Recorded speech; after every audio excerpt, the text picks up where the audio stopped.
जय हिंद साथियों, बहुत बहुत स्वागत है आप सभी लोगों का राजर्षि क्लासेस पे। आज हम लोग करने वाले हैं CUET एमएड के लिए। ये आपकी बहुत ही इम्पॉर्टेंट सेशन रहने वाला है। ये जो अभी आप कुछ क्वेश्चंस देखेंगे, इसमें हम लोग कम से कम 50 क्वेश्चंस को कवर करने वाले हैं। जिस क्वेश्चन में डिटेलिंग की आवश्यकता होगी मैं वहाँ पे कर दूँगी। और इसके साथ ही ये जो आप पेपर देख रहे हैं, ये महात्मा गांधी काशी विद्यापीठ एमएड का प्रीवियस ईयर पेपर है। तो अगर आप CUET PG एमएड देने जा रहे हैं, चाहे आप MGKVP का एमएड का एग्ज़ाम देने जा रहे हैं या किसी भी अन्य यूनिवर्सिटी या स्टेट यूनिवर्सिटी का एमएड का एग्ज़ाम देने जा रहे हैं, ये पूरा सेशन आप लोगों के लिए भी उतना ही हेल्पफुल रहने वाला है। क्योंकि मैंने जितने भी क्वेश्चंस कराते हैं तो क्वेश्चंस काफ़ी ज़्यादा जो है ऑथेंटिक हैं इस पेपर में, और वो क्वेश्चन आपस में रिलेट भी करते हैं। तो अगर आप एक जगह से पढ़ते हैं तो निश्चित ही आपके क्वेश्चन के सेट बिल्कुल ऑथेंटिक होंगे, प्रॉपर तरीके से आएंगे और आपको जो है आगे वाले में काफ़ी हेल्प मिलने वाली है। तो चलिए स्टार्ट करते हैं। बट उसके पहले अगर आपको हमारी वीडियोस पसंद आती हो तो प्लीज़ वीडियो को लाइक ज़रूर करें। और मोस्ट इम्पॉर्टेंट थिंग कि अगर आप पहली बार चैनल पर विजिट कर रहे हैं या हमारे कंटेंट को देखते हैं तो ठीक वीडियो के नीचे सब्सक्राइब लिखा होगा, सब्सक्राइब के बटन को ज़रूर क्लिक कर दें। और फॉर लेटेस्ट वीडियोज़ नोटिफिकेशन आप वहाँ पे जो बेल रिंग बना होगा आप उसको भी प्रेस कर सकते हैं, जिससे कि जितनी भी वीडियोज़ आएंगी वो आपको मिल जाएंगी। बट सब्सक्राइब ज़रूर कर दें। तो चलिए सबसे फर्स्ट क्वेश्चन पे आते हैं। यहाँ पे TAT आधारित है। TAT का फुल फॉर्म आपका होता है थीमेटिक एप्रिसेप्शन टेस्ट। जो थीमेटिक एप्रिसेप्शन टेस्ट होता है ये किस पर बेस्ड होता है? Sociometry, projective technique, picture technique या स्टोरी टेलिंग? तो बेसिकली ये आपका डिपेंड होता है प्रोजेक्टिव टेक्निक पर। प्रोजेक्टिव टेक्निक का मतलब होता है प्रक्षेपण विधि। इसका मतलब है कि आप सामने वाले को इनडायरेक्टली तरीके से उसके अनकॉन्शियस माइंड में कौन कौन सी बातें छुपी हुई हैं आप उसको जानने की कोशिश करते हैं। Your second question is Gagne, which is the higher level of learning according to Gagne। तो Gagne की एक आपकी हायरार्की बनी होती है, एक आता है, तो आप उसको याद कर लें तो वो आपके लिए बेहतर होगा। क्योंकि कोई भी आपको लोएस्ट पूछे हाईएस्ट पूछे, टोटल इसमें जो है आपके 7 स्टेजेस होते हैं, जो कि जिसमें सबसे जो आपका कह लीजिए एकदम बेस में जो सबसे छोटा होता है वो आपका होता है इसमें जो है आपका हाईएस्ट पूछा है। तो हाईएस्ट है तो बट सबसे कम में सिग्नल लर्निंग आता है और इस तरीके से वो बढ़ता है आपका SR, फिर मल्टीपल डिस्क्रिमिनेशन कर पाता है, साइकोमोटर फिर आता है। और जो सबसे आपका हाईएस्ट पोजीशन एपेक्स पे रहता है वो आपका प्रॉब्लम सॉल्विंग स्किल होता है गैगने की थियरी में।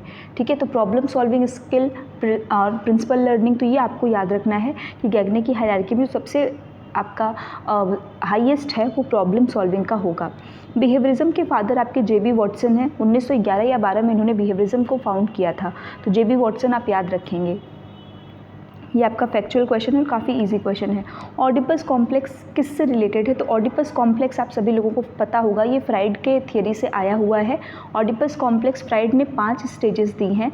5 स्टेजेस में आपके जो फ्राइड का है उसमें जो आपके ओरल, अनल, फैलिक, लेटेंसी और जेनिटल, तो उसमें जो आपका फैलिक स्टेज होता है उसमें जो है कि आपके ये 2 कॉन्सेप्ट निकल कर आते हैं, Oedipus complex as well as Electra complex. तो जो ऑडिपस कॉम्प्लेक्स है उसका संबंध मेल चाइल्ड से होता है। और अगर आपको नेक्स्ट ईयर या किसी और टर्म में आपको देखने को मिल सकता है क्वेश्चन, या होगा भी कि इलेक्ट्रा कॉम्प्लेक्स का रिलेशन किससे है, तो वो फीमेल चाइल्ड से हो जाएगा। इस बात को आपको याद रखना है। नेक्स्ट क्वेश्चन है आपका who usually control language development. तो जो हमारा ब्रेन है उसमें लैंग्वेज का डेवलपमेंट जो है वो कौन कंट्रोल करता है? तो वो कंट्रोल करता है आपका जो लेफ्ट हेमिस्फीयर वाला ब्रेन है वो। तो आपको याद रखना है कि जो भी भाषा हम बोल रहे हैं उसका जो पूरा कंट्रोल मैकेनिज्म चल रहा है वो आपके लेफ्ट ब्रेन में चल रहा है। Who gave theory of identical element of transfer of learning। तो ये भी क्वेश्चन इजी है आपका। जो आइडेंटिकल एलिमेंट मतलब कि आप जब लर्निंग का ट्रांसफ़र होता है तो 2 सामान्य से या एक जैसे दिखने वाले एलिमेंट्स हैं, तो उनका जो ट्रांसफ़र होगा वो आसानी से हो जाता है, जल्दी हो जाता है। तो ये थॉर्नडाइक ने दिया है, इसको भी आप याद रखेंगे। नेक्स्ट क्वेश्चन है आपका क्वेश्चन नंबर 7। पहले सीखी गई कोई चीज़ बाद में सीखी गई चीज़ों के कारण भूलने लगती है, तो उसे क्या कहते हैं? If the thing learned earlier start to be forgotten because the thing learned later, then it is called। तो सीधी सी चीज़ है कि आपने पहले जो है कोई चीज़ सीखी है और बाद में आप उसको सीख रहे हैं, जैसे मान लीजिए पहले आपने कोई रेसिपी बनाना सीखी है बट बाद में आपने दूसरी कोई रेसिपी सीखी, लेकिन दूसरी रेसिपी बनाने के कारण अब आपको पहली वाली रेसिपी क्या हो रही है, भूलने लग रही है। तो इसमें जो इम्पैक्ट फैक्टर है वो क्या है कि बाद वाली चीज़ आप कर रहे हो बट आप पहले वाली चीज़ जो पीछे में गया, रेट्रो जो पीछे में किया गया है, जो पूर्व में किया गया है, उसके कारण आपको क्या हो रहा है, आप भूल जा रहे हो। समझे, अगर आपने ए काम किया है और अब आप बी काम कर रहे हैं तो बी काम बी काम करने की वजह से आप ए को भूलते जा रहे हो। ए पे क्या हो जा रहा है, ए को आप भूलते जा रहे हो। अब ए आपको पूरी तरीके से याद नहीं है तो इसको कहते हैं रेट्रोएक्टिव। और अगर इसका उल्टा केस होता है कि आपने दो काम किया, ए को और बी को, चूँकि आपने ए को कर लिया इसलिए आप बी को नहीं कर पा रहे हो, तो ये आपका प्रोएक्टिव ट्रांसफ़र ऑफ लर्निंग होती है। ये याद रखने का ये अच्छा क्वेश्चन है। नार्सिसिज्म का क्या मतलब होता है? देखिए, नार्सिसिज्म जो होता है बेसिकली ये ऑटो इरोटिसिज्म होता है, ठीक है। मतलब कि अपनी तरफ, जैसे हम कहते हैं ना कि that person is very narcissist in nature, that means कि उसका जो खुद के प्रति जो धारणा है वो बहुत ही ज़्यादा है, वो बहुत सेंटर्ड है, सब्जेक्टिव है खुद के प्रति। तो ये क्या है, ऑटो इरोटिसिज्म, कि उसकी कामुकता किसकी तरफ है, खुद की तरफ है कि मैं ही सबसे अच्छा हूँ, मैंने जो कह दिया वो सबसे अच्छा है। That is narcissist thinking. तो नाच ना आए आंगन टेढ़ा, the proverb do not know how to dance but to say that the courtyard is crooked. ये किसका एग्जाम्पल है? तो आपने क्या किया है, आपको कोई चीज़ करने नहीं आ रही है बट आपने क्या किया कि आपने सामने वाले को कह दिया कि तुम्हारा घर अच्छा नहीं है, तुम्हारा ये अच्छा नहीं है, इसलिए ऐसा हुआ। तो आप प्रोजेक्ट कर रहे हो, आप अपनी गलती को सामने वाले के ऊपर प्रक्षेपित कर रहे हो। Test that measure flexibility of thought, वो कौन सा टेस्ट है जिसकी किसी भी थॉट की फ्लेक्सिबिलिटी को मेज़र करता है। फ्लेक्सिबिलिटी आप कैसे समझ पाओगे कि कोई चीज़ आपको दी गई है फॉर एग्ज़ाम्पल कि आपको कोई क्वेश्चन सॉल्व करने को दिया गया है मैथ का कि आपको a + b का होल स्क्वायर आपको सॉल्व करना है या कुछ भी, तो आपको एक पार्ट दे दिया गया x, y, z या a + b कुछ भी। अब आपकी थॉट फ्लेक्सिबिलिटी, अगर आप रिजिड हो कि नहीं एक ही तरीका है इसको सॉल्व करने का, तब तो आपका थॉट ही फ्लेक्सिबल नहीं है। लेकिन आप कह रहे हो कि भाई ऐसे भी कर सकते हैं, इधर से भी कर सकते हैं, ऐसे भी हो सकता है, ऐसे भी हो सकता है, कई तरीके आप मल्टीपल वेज लेकर के आए, तो दैट इज़ कि आपके थॉट में फ्लेक्सिबिलिटी है, आप नई चीज़ों को भी एडजस्ट कर रहे हैं, अडॉप्ट कर रहे हैं और कुछ नई चीज़ों को सीख भी रहे हैं। तो ये डाइवर्जेंट थिंकिंग है। अगर फ्लेक्सिबिलिटी कम होगी तो वो कन्वर्जेंट हो जाएगा कि सब चीज़ आकर के क्या हो रहे हैं, सब चीज़ एक ही पॉइंट पे मीट कर रहे हैं, ये कन्वर्जेंट है। और डाइवर्जेंट में सब चीज़ बाहर की तरफ जा रहा है, ठीक है। और इंडक्टिव होगा तो आपका इंडक्टिव आपको पता है पर्टिकुलर टू जनरल में जाएगा, और डिडक्टिव होगा तो आपका जनरल से स्पेसिफिक में जाएगा। When a child faces difficulty in solving the problem, the teachers provide necessary prompt to overcome the difficulty. Basically ये आपकी थियरी आ चुकी है यहाँ पे, वाइगोस्की की थियरी, सोशियो कल्चरल थियरी जो वाइगोस्की की है वो आ चुका है कि एक बच्चे को समस्या हो रही है, मान लीजिए आपने कोई प्रश्न पूछा या बच्चा सॉल्व कर रहा है मैथमेटिक्स, अब आपने उसको दे दिया है सिंप्लीफिकेशन करने को कि a + b - c + d, ठीक। मान लेते हैं ये कोई नंबर में है, बच्चे को या डिवाइड कर देते हैं। अब बच्चे को इसमें क्या हो रहा है, इसको नंबर में कर देते हैं, तब आपको इजीली समझ में आएगा। 2 + 3 / 6 - 2। अब आपने ये सॉल्व करने को दिया, बच्चे को इतना तो पता है कि मुझे सॉल्व करना है, लेकिन कैसे करना है। अब बच्चे ने मान लीजिए इसको पहले उसको पता है बॉडमास रूल, लेकिन वो याद नहीं कर पा रहा है कि कौन से रूल से होगा। तो आपने बच्चे को हिंट देना शुरू किया कि अगर आपका है तो पहले B होगा, फिर O होगा, फिर D। तो बॉडमास रूल आपने उसको रिकॉल कराया, और ये रिकॉल कराते ही बच्चे को सारी चीज़ें याद आ गई और बच्चे ने क्वेश्चन को सिंप्लीफाई कर लिया, सॉल्व कर लिया। तो आपने क्या किया, आपने स्कैप फोल्डिंग दिया है। तो ये जो स्कैप फोल्डिंग टर्म है ये किसके थियरी से आई है, तो ये भी याद रखना है, वाइगोस्की की थियरी से आई है। नेक्स्ट है आपका question, Vygotsky socio cultural theory belongs to the school. देखिए यहाँ पे अभी आया सोशियो कल्चरल थियरी, और इसके पहले वाला क्वेश्चन भी उसी से था, स्कैफोल्डिंग हो गया, MKO मोर नॉलेजेबल अदर, ये सारी चीज़ें जो टर्म्स हैं वो आपके वाइगोस्की की ही थियरी का है। तो वाइगोस्की जो है बच्चे को खुद से नॉलेज को करने की जो है वो करते हैं कि बच्चा खुद से ही नॉलेज को क्रिएट करे। तो ये कंस्ट्रक्टिविज़म वाले लोग हैं कि जो कहते हैं कि बच्चा खुद से कर लेगा, just you act as a facilitator, आप सिर्फ उसको हिंट देते जाओ, आप उसके लिए स्कैफोल्ड कर दो, आप MKO बन जाओ, लेकिन आप करो मत, वो खुद से करेगा। तो ये कंस्ट्रक्टिविज़म वाले हैं। Who propound the theory of personality on the basis of expression of traits on bipolar dimension. Bipolar dimension that means इन्होंने दो एक्सट्रीम्स दिए थे कि यहाँ यहाँ ये लाई करता है, ये देने वाले कौन है? आइजेंक। ठीक, करेक्ट ऑप्शन है। जब भी आपको देगा कि डायमेंशन को हुआ है वो भी बाईपोलर डायमेंशन है तो वहाँ पे आइजेंक आएगा। डाउनवर्ड फिल्ट्रेशन थ्योरी किसने दी है? तो डाउनवर्ड फिल्ट्रेशन थ्योरी आप सभी लोगों को पता है कि ये लॉर्ड मैकाले का है। डाउनवर्ड फिल्ट्रेशन थ्योरी कहती क्या है? जैसे एक छन्नी आपने देखा होगा ना जिससे हम करते हैं कि आप यहाँ पे नीचे कुछ रिच लोगों को ही क्या करिए? एजुकेशन प्रोवाइड करिए और ये रिच लोग यहाँ से आएंगे और बाकी जो जनरल या जो मासेस है उसको बताएंगे कि भाई एजुकेशन बहुत अच्छी है, बहुत अच्छा है सब कुछ। मतलब आप कुछ फिल्टर्ड लोगों को क्या कर रहे हो? एजुकेशन प्रोवाइड कर रहे हो रैदर देन द मासेस। ठीक, और उन्हें आप दे रहे हो। तो ये थियरी लॉर्ड मैकाले द्वारा लाई गई थी। संस्कार ऑफ स्टार्टिंग बुद्धिज़्म एजुकेशन। तो बुद्धिस्ट जब अपनी एजुकेशन को शुरू करते हैं, जैसे हमारे हिंदू धर्म में टोटल 16 संस्कार है जिसमें कि हमारा पूरा जीवन चक्र बंधा होता है, ऐसे ही जो बुद्धिज़्म है that is also a part of Hindu religion, वहीं से निकला है बुद्धिज़्म आपका और जैनिज़्म। तो बुद्धिज़्म भी संस्कारों को मानते हैं और जब बच्चा शिक्षा लेने जा रहा है तो उनके जो सेरेमनी है, जो संस्कार कहते हैं उसको पबज्जा संस्कार कहते हैं। ठीक है, पबज्जा संस्कार, ये आपको याद रखना है। नेक्स्ट है वुड डिस्पैच किस ईयर में इशू हुआ था? तो वुड डिस्पैच, इससे कुछ इंपॉर्टेंट क्वेश्चंस हैं जैसे कि इसको मैग्ना कार्टा भी कहा जाता है एजुकेशन में। 1854 में आया था, डेट तो आई थिंक आप लोगों को याद ही होगी इसकी। एमिले पुस्तक के लेखक कौन है? तो भाई एमिले के आपके लेखक none other than Rousseau, Jean Jacques Rousseau. Emile, इनकी पोयम है रूसो की। ये आपके नेचुरलिस्ट हैं, ये भी आप याद रखेंगे। Which teaching method was evolved by naturalism?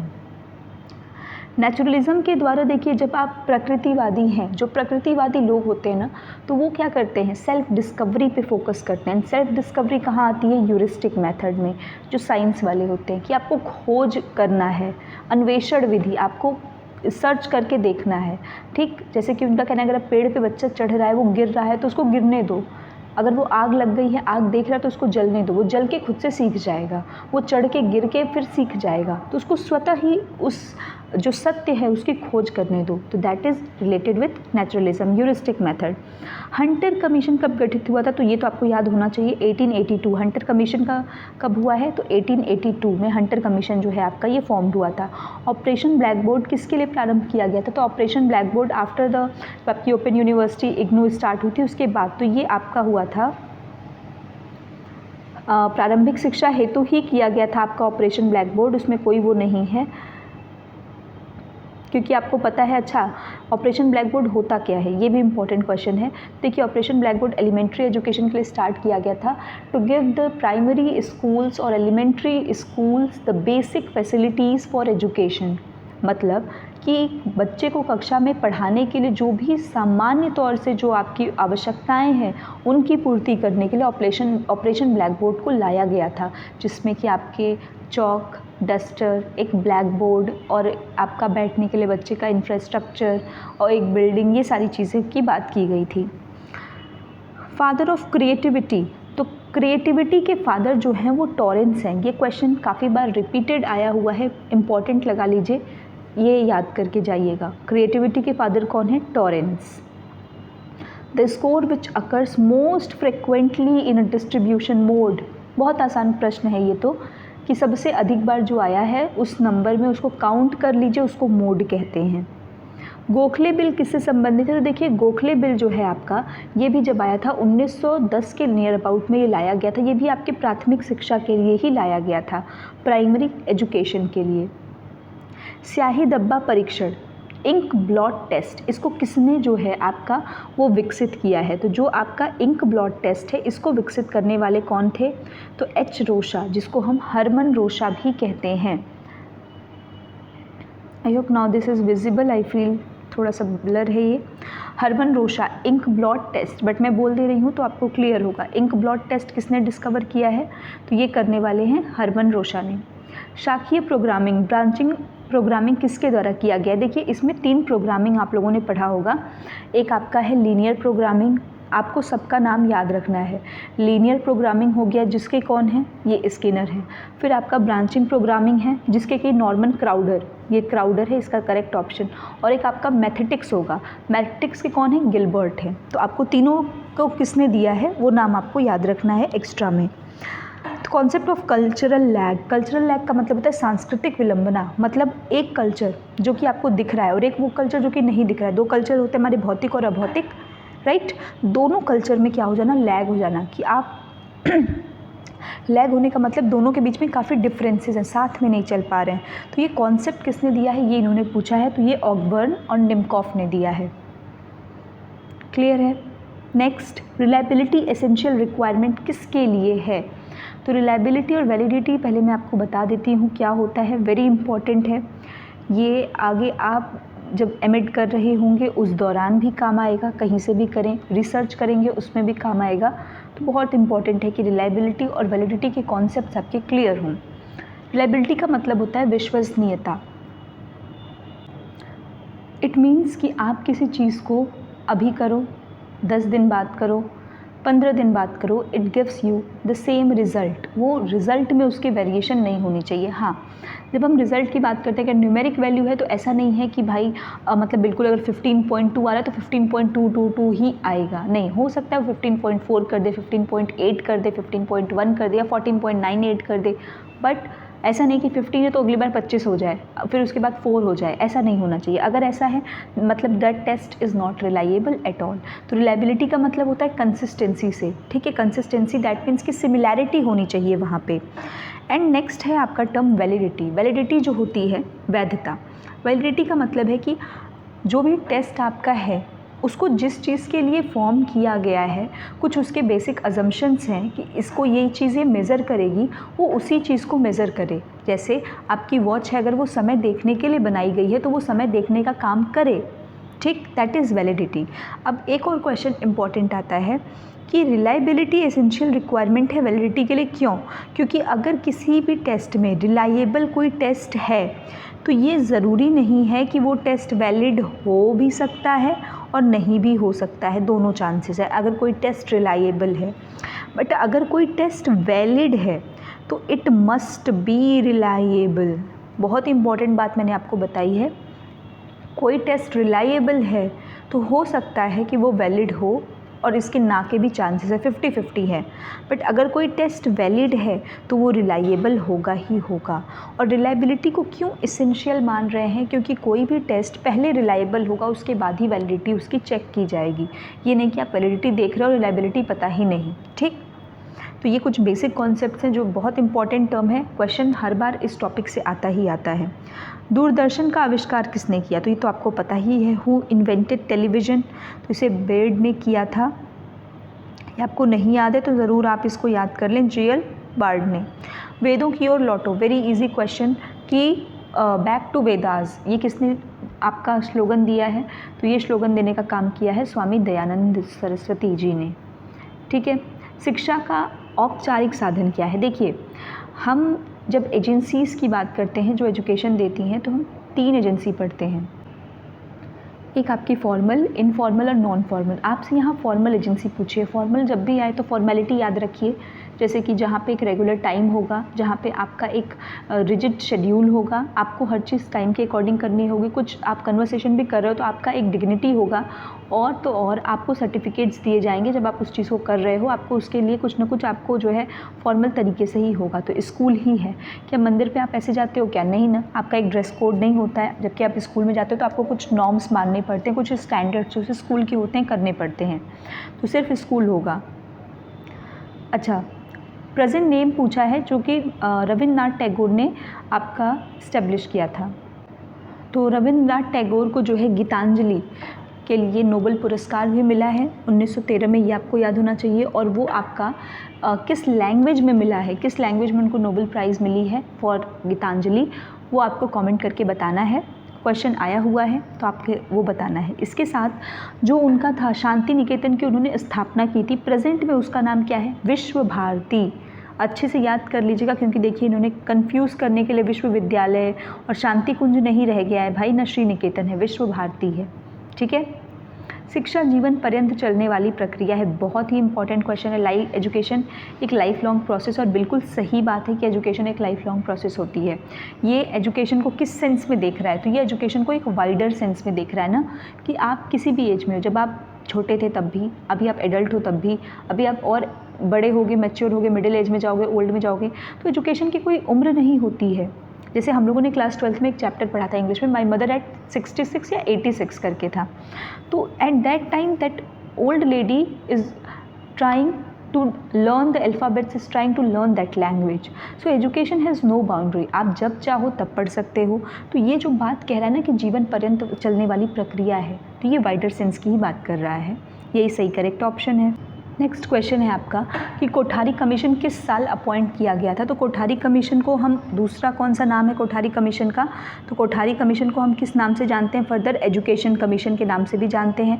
1964 में कमेटी दौलत सिंह कोठारी की अध्यक्षता में बैठाई गई थी, अपॉइंट की गई थी, और 1966 में इन्होंने अपनी रिपोर्ट दे दी थी। रिपोर्ट का नाम क्या था, तो वो भी आप बताएंगे कि कौन सा डेवलपमेंट की बात की गई थी। ठीक, ये क्वेश्चन भी आता है। तो Kothari commission is very very important and one of the most favourite topics CUET PG MEd. जितने कमीशन है, चाहे आपके यूनिवर्सिटी एजुकेशन कमीशन हो, मुदालियर हो, कोठारी हो, ये तो आपको बिल्कुल पता होना चाहिए इसके बारे में, कब गठित हुआ, कब, कैसे, और रिपोर्ट कब सबमिट की, इसके साथ इनका टाइटल क्या था। खासतौर पे कोठारी का ही अक्सर पूछा जाता है, तो ये आपको बताना है। बेस ऑफ करिकुलम कंस्ट्रक्शन, जब हम कोई करिकुलम को कंस्ट्रक्ट करते हैं तो एज अ बेस हम किस चीज़ को आधार मानते हैं। तो देखिए, आधार की अगर आप बात करो तो आप सब चीज़ों को लेते हो ना डायमेंशन के तौर पे, चाहे साइकोलॉजिकल हो, फिलोसफिकल हो, या आपका सोशियोलॉजिकल हो, हर एक चीज़ को आप लोगे। तो correct option all of the above. अच्छा, इसमें आपको मध्यांक निकालना है, मीडियन निकालना है। तो मीडियन आपका होगा 5। कैसे होगा, तो देखिए सबसे पहले आप इसको क्या करें कि असेंडिंग या डिसेंडिंग में अरेंज कर लें। तो चलिए पहले हम इसको अरेंज कर लेते हैं। यहाँ पे हो गया आपका 2, फिर उसके बाद 3, 4, 5, 6, 8, 9। अब हम देख लेते हैं कि हमारे कोई नंबर छोटे तो नहीं है। तो यहाँ पे 3, 3, 6, 7 नंबर हैं, 3, 3, 6, 7 नंबर हैं। ठीक है, अब ये तो काफ़ी इजी इन्होंने दे दिया। मीडियन का मतलब बीचों बीच का, तो आपका ऑड नंबर है तो कोई दिक्कत ही नहीं है। 3 इधर से 3 इधर से छोड़ दीजिए। बीच में कौन सा नंबर आया आपका 5, तो आंसर आपका क्या हो जाएगा 5। Very easy question.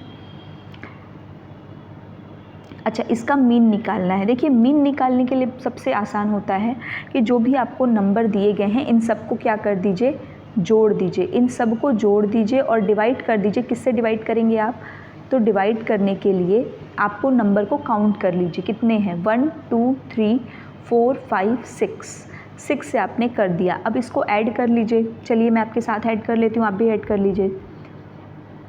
11, 11, 7, 18, 18, 19, 20, 21, 22, 23, 24, 25, 26। तो यहाँ पे आ गया आपका 6 और कैरी है हमारे पास 2। 1, 2, 3, 4, 5, 6, 7, 8, 9, 10, तो 11, 12, 126। तो आपका कैलकुलेट करने पे आया 126। इसको 6 से आप डिवाइड दे दीजिए। 6, 2 जा 12, 6, 1 जा 6। सो करेक्ट ऑप्शन आपकी मीन के लिए क्या आ गया, 21। Very easy question. Next question है मेन यूनिवर्सल वैल्यू आर। तो आपकी इसमें से कौन सी यूनिवर्सल वैल्यू है। ट्रुथ एंड राइटियस कंडक्ट, मतलब सत्य बोलना और सारी चीज़ें सही करना। पीस और love, non violence, all of the above. तो कोई भी निगेटिव बात कही नहीं गई है, तो ऑल ऑफ एबव के साथ आप आराम से जा सकते हैं।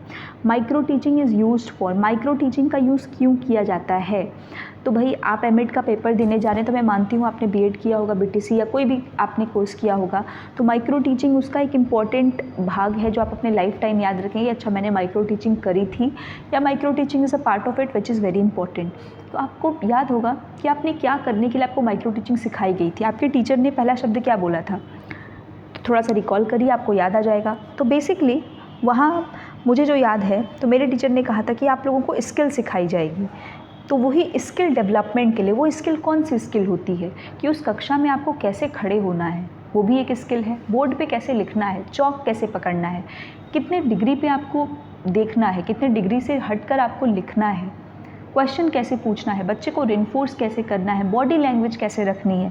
सो ये सब क्या है, ये सब कोई आपका मेंटल, फिजिकल, इमोशनल डेवलपमेंट की बात नहीं होती है। आपको एक, आपके अंदर एक स्किल, कौशल का विकास किया जाता है कि जब आप देखें तो लगे कि नहीं, आप टीचर पढ़ा रहा है भाई, उसके अंदर बाकियों से अलग प्रतिभा है। तो स्किल डेवलपमेंट होता है, ये आपको याद रखना है। शिक्षा की संरचना बतानी है, नई शिक्षा नीति। देखिए मैंने पहले भी वीडियो में कहा है और अभी भी कह रही हूँ, अगर आप लोग अभी तक NEP 2020 नहीं पढ़े हैं तो प्लीज़ उसको पढ़ के जाइए। उसको पढ़ने से आपका यही पेपर नहीं, आगे आप कोई भी पेपर देंगे, ठीक, टीचिंग का एग्ज़ाम देंगे, कुछ भी देंगे, UGC नेट देंगे, आगे एमएड से आप एजुकेशन से देंगे, कुछ भी करें, आपको NEP 2020 पीछा नहीं छोड़ेगी। तो बेटर है कि अभी से उसको प्रिपेयर कर लीजिए ताकि बाद में वो चीज़ आपकी और अच्छी होती जाएगी।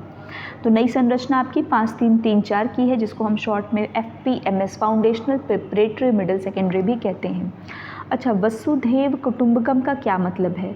तो इसका मतलब आपका होता है कि पूरी की पूरी जो वर्ल्ड है, जो पूरा के पूरा विश्व है, वो हमारी क्या है, हमारा अपना है, मतलब हमारी धरा से रिलेट करता है।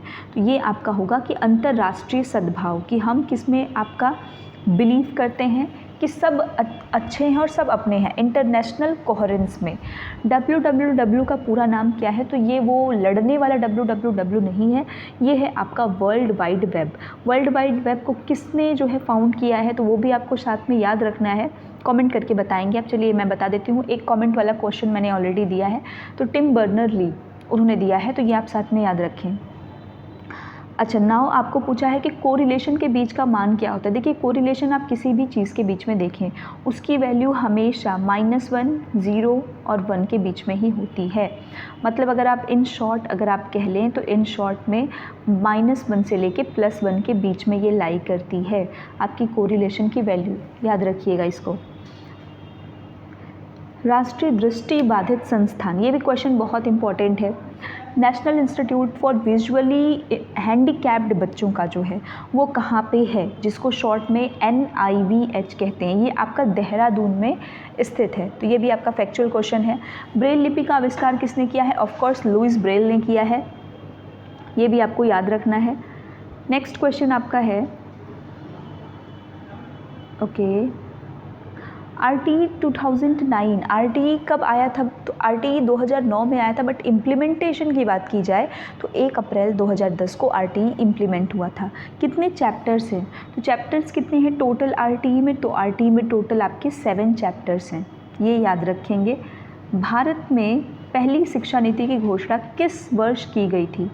तो अगर आप लोगों ने पढ़ा होगा तो सबसे पहली जो हमारी शिक्षा नीति थी, एक तो आपको 86 वाली आप लोगों ने पढ़ी होगी 1986, फिर उसका एक POA आता है, प्रोग्राम ऑफ एक्शन 1992, बट 86 के पहले भी हमारे पास एक पॉलिसी आई थी। तो आंसर आपका क्या हो जाएगा? 1968। और ये जो 1968 की पॉलिसी आई थी ना, इसी टाइम 10+2 का स्ट्रक्चर आया था, जिसको अभी हाल ही में हटा दिया गया है 5334 के साथ। ये जो 1968 की पॉलिसी आई थी, इसमें बहुत सारी रिकमेंडेशन कोठारी कमीशन की ली गई थी, तो ये कुछ एक्स्ट्रा आपको याद रख लेना है। NEP 2020 के मसौदा समिति के अध्यक्ष कौन थे? वेरी इंपॉर्टेंट, तो ये तो आपको पता होना चाहिए कि कौन चेयरपर्सन है आपका ड्राफ्टिंग कमेटी का। तो ये कौन थे? K कस्तूरीरंगन, जो आपके पूर्व ISRO के वो भी थे। तो ये आपको ड्राफ्टिंग कमेटी के चेयरपर्सन थे, ये आपको याद रखना है।